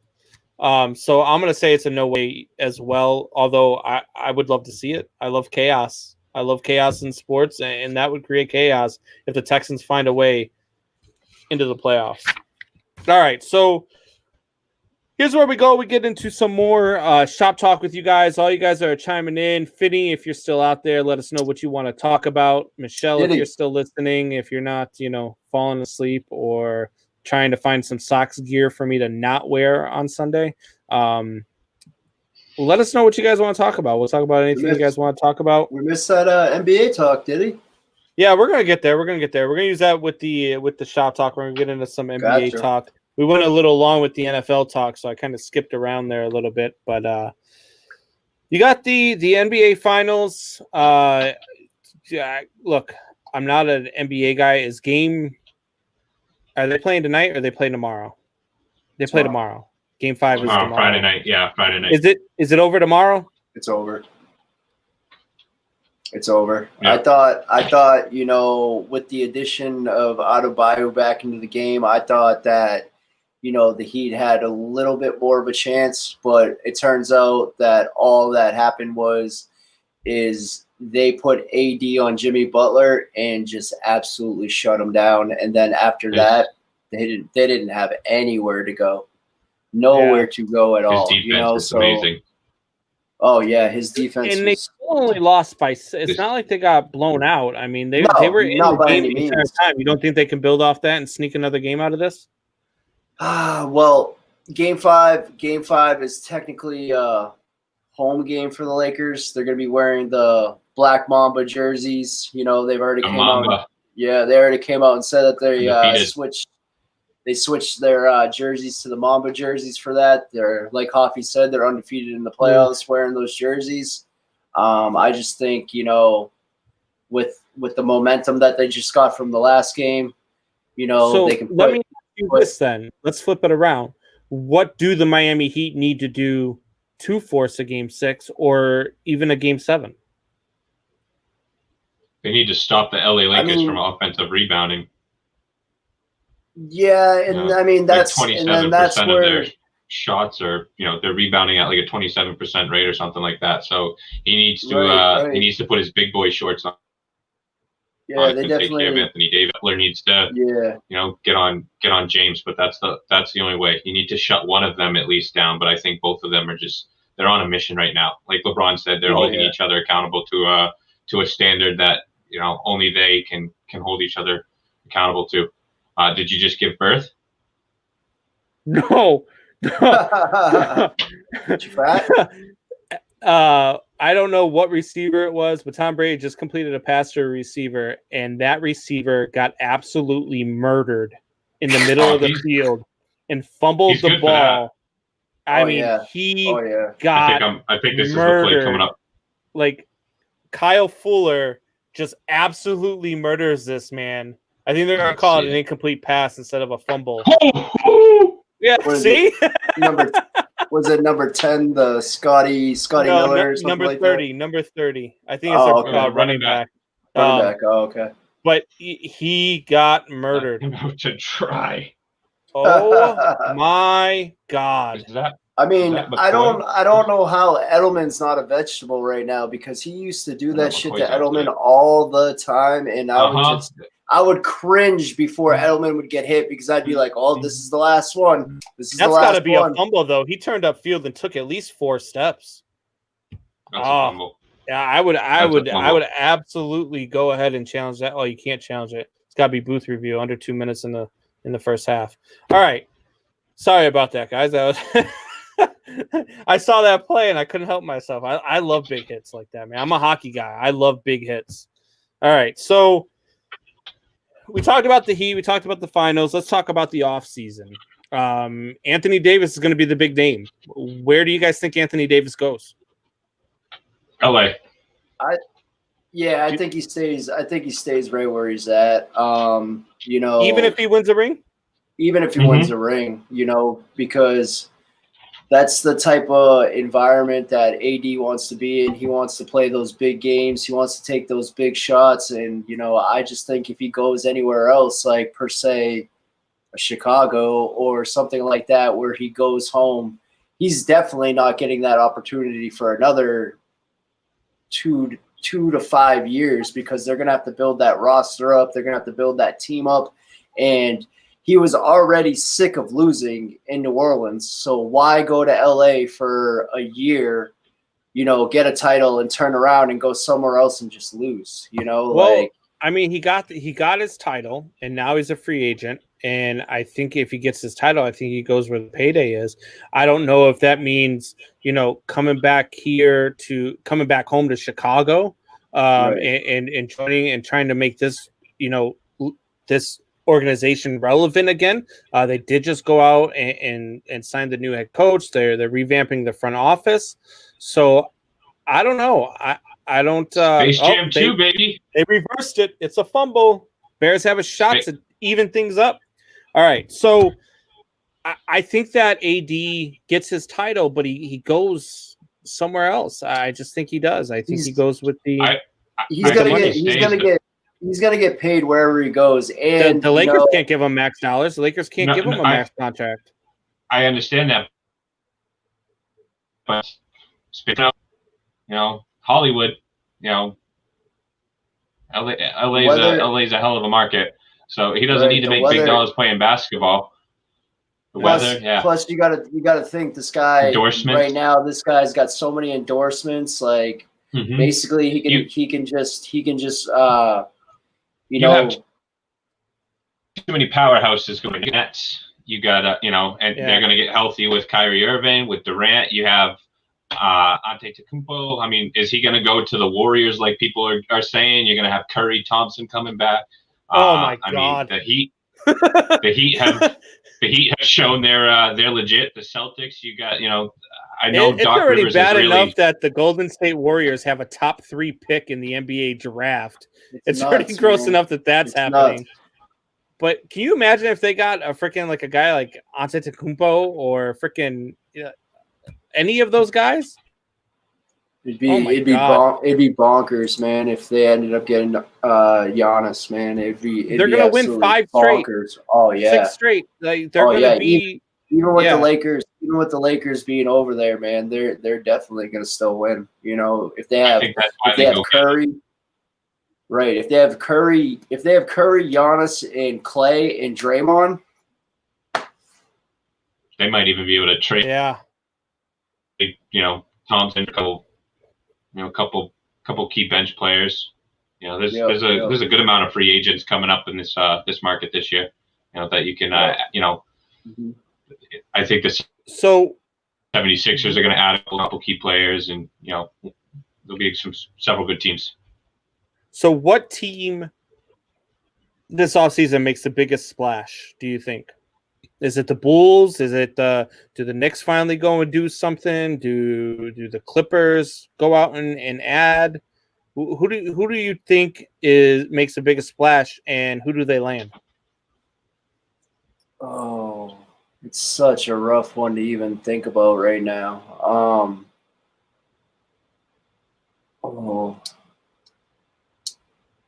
start. Honestly, I'll say it's the Bulls, and I think they go and get AD. I think they find a way to get it done. I think they entice them. I think they bring them over. I think that they talk him into coming and help him build around Levine. Diddy, it's not happening, brother. As much as you would like to see AD come home. Hey, at least I gave an answer. As much as you like to see AD come home, brother, it's not happening, man. He is not going to the Lonely Bulls. There's no shot in hell. No shot in hell at all. Touchdown Bears, baby. But Jimmy Graham. I think one of the teams that could possibly make a big splash is Miami. They got a great team right now, and obviously you see where they're at right now. I mean, you go and add, I'm trying to think, who's available this year offhand. I wish I had a list, but you got DeMar DeRozan, Andre Drummond, Gordon Hayward, Gallinari, Montrezl Harrell, Jordan Clarkson, Carmelo Anthony. Yeah, there's some established stars. There's some solid bench think about players. There's Rajon Rondo. I love Rondo. I think he's he's especially I think he resigns with the Lakers though as well. I agree. 100%. Yeah, I think that's LeBron's little brother. Yeah, even think about it. You give Miami another rim protector besides Adebayo, or even if you give Miami Carmelo Anthony, just another guy who who's been in the league for a while, a guy who can actually score, put up some points, something like that. You put Carmelo on Miami, and I think they have a better shot right now against the Lakers. Yeah, Jimmy Butler needs a solid star to help, or at least a solid, bench player, like Carmelo that can say, hey, hold my beer for me. I'll help you out. Right, exactly. Yeah. Oh, I guess we'll see. Will this Lakers team continue to dominate for the next 2 to 3 years? Whoa. Are we not going with me? Oh. Hey, you talk so much, I figured you went. No, go ahead. Go ahead, Offie. My surprise pick, the Pelicans. I think Lonzo Ball, and I think their rookie. God, I'm drawing a blank right now, but everyone knows who we're talking about here. I think Zion Williams. Thank you. I think they get Williamson and Ball a couple key pieces. I mean, like we just talked about, the free agent pool is pretty deep, so I think you can get them some Marquise Morris players, some veterans that can, be role players and lead the way and have that tough guy mentality, and then let Williamson and Ball and maybe one other player. If you can get George or somebody like that from the Clippers potentially. You know, Don't forget after too, the- they have. Do you Don't forget want him? too that the Pelicans have this year's most improved player as well, in solid bench. Brandon Ingram. Yeah, exactly. Yeah, Brandon Ingram too. Yeah, and I But- think he's a restricted free agent, but I'm sure they'll bring him back. But Is Right. Paul That's my George a other type reason that why. you really want to go out and try to get though? I mean, the way no, but I mean, just somebody like somebody that can get Carmelo Anthony, someone that can get you 15 a game if you need, Yep. on a regular basis. Does If Gordon Williams Hayward stay in is- Boston? Gordon Hayward? don't really Well, care. he has a team option this year, so he's for 30 something million, so he's opting into that. I'd like I mean, to I'm sorry, see not a him go. team, I not a think- team option, not a team option. He has a player option, Yeah. so he's opted into that. But it'd be crazy if the Pelicans went out and got like a Oladipo or something like that. Mhm. Yeah, something like that. Yep. That would be crazy. So, does this Lakers team continue to dominate for the next 2 to 3 years in the Western Conference? No, they'll be Yes. up there. They'll be up there, but If they I think keep AD, that- I think with AD, they'll be up there. They'll be up there, but I think Golden State comes back and takes their reign. Absolutely. Yeah. The Warriors are going to be tough. I think the Clippers are going to be. I think they'll figure it out.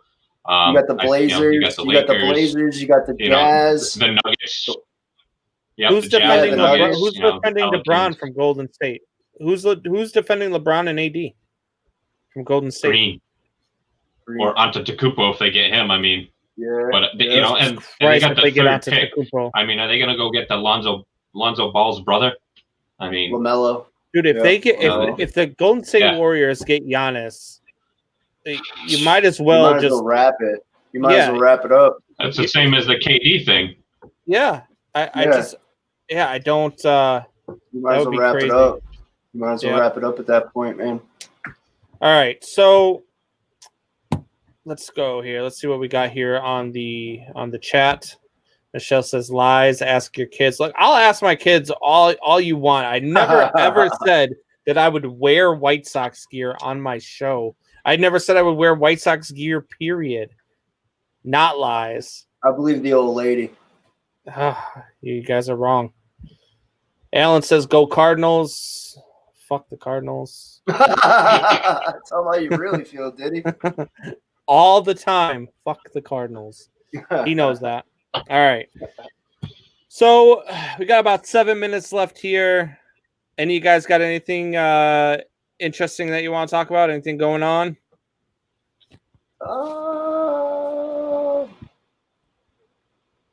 Let's see here. I know we could throw up some stories here. Hoffy, let's think of some stories. We got some softball stories we can share. Oh boy. I mean, we spent some weekends in Keene. Yeah. Who's the good old Keene, New Hampshire? Yeah, whose wife are we throwing under the bus tonight? Yours. No.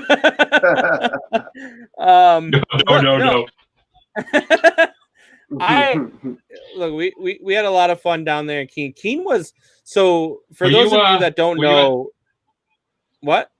Go ahead. No, go ahead. All right, so for those of you that don't know, Keene, New Hampshire has a very good base for softball, modified softball, slow pitch softball. There's a lot of very good players in New Hampshire. Some of the best players I've ever seen play are from New Hampshire, and I've played in a lot of different places. I've gone to a lot of different tournaments, state tournaments, world tournaments. So I've seen a lot of softball, and New Hampshire has some very, very good softball players. And Keene, New Hampshire holds the New Hampshire State Tournament every year, but they don't like teams that aren't from Keene to win in that tournament. So Hoffy was not a part of this team, but we built a team where we were finally trying to get our buddy Joe McDonald a trophy in states, and we were really good. We were really good that year. Yeah, you weren't allowed to play, so because we were in too low of a division for Hoffy to be on our team apparently. 14-13 Bears right now. Yeah, at halftime. I got in trouble at that tournament for singing. So then we have this kid. We have this kid Bjorn, who we're in. We're in the winner bracket finals, and we have a play where he tags up, and like he could have tagged up twice. The guy caught the ball on the fence, center field fence. He tags up and he goes home. Well, Hoffy goes in and Kyle Clay chimes in, won championships with both of you, Hoffy and Keene and Combs, the all-day Woodbat at Claremont. What's going up, on, baby? Clay? How we doing, buddy? Lefty swagger. So Bjorn tags up, and then they appeal, and the umpire, who I guess had a tiff with Bjorn in another tournament where Bjorn called this guy out for cheating, he calls Bjorn out, and so Bjorn just goes off, like goes absolutely bananas on this umpire. Now, as the guy's walking away, and I don't know who the hell says this, but only a guy like Bjorn, who we call Skittles because he wears Skittles shorts all the time. In fact, I've got photos of him shooting at ISIS in those Skittles shorts. But there we go. This guy goes off and he tells this guy, I hope you get bit by a tick and die from Lyme disease. Oh, Jesus Christ. What kind of sick son of a bitch do you have to be to wish a slow, painful death on somebody by saying, right, I hope you get bit by a tick and die of Lyme disease? That's sadistic. And the guy had Lyme disease. And the guy had Lyme disease. Oh, yeah. my God. I didn't know that until after, but that my God. That made it even better. Like, wow. I mean, it was so bad. I mean, the way he called that game, he cost us the game. He cost us the entire freaking championship that year. I would have won a state champ. I never did get to win a state championship out. But yeah, Kyle Ryder. Yeah, that jag off. I love you to death, Kyle Ryder, but stick to pitching, please no more umping. But he was a hell of a baseball player as a kid, and as like a teenager he had ended up getting Lyme disease, and but he was a hell of a baseball player, and was going places until the Lyme disease took effect of his life. So probably not the brightest move on Bjornson's part. Love you, Ryder. Look, you've got to call the games down the middle, and those umps in Keene, man. When you get to that state tournament and you're playing against Keene teams, they do not like you to go in there and beat Keene teams. The calls will never go your way. I mean, we had about 4 calls that game that were just, I mean, atrocious. We had to play the same thing. Bjorn was in the hole at short, took the guy, freaking threw the guy out by about 4 feet, and before the ball even got to first base, Kyle was already calling the guy safe, and he was out by 4 feet. It wasn't even a close play. It was like that ump in Major League Baseball who cost the Detroit Tigers pitcher the perfect game. Oh, that was brutal. Was that West? Yeah, wasn't it Joe West? Yeah. No, it wasn't Joe West. It was another ump. The ump felt bad. I mean, he cried after the game and apologized and all that stuff. But no, those Keene teams, man, I forget, but. Ryan Lawless was notorious though for putting together good teams out there in Keene. So, I mean, he put together some solid teams. Good coach out there. What's that, Jay? Tatis just struck out, but it was bases loaded with 2 outs, and the Padres are up 2-1 right now. But Tatis ended up striking out. Well, I love that Tatis kid, man. That kid can play some ball. Yeah, man. He's gonna be the next thing in Major League Baseball. That's for sure. Yeah, for sure. And like you said, man, they should start marketing around that kid because he's gonna be a good one. Yeah, absolutely. Acuna is gonna. All right, guys.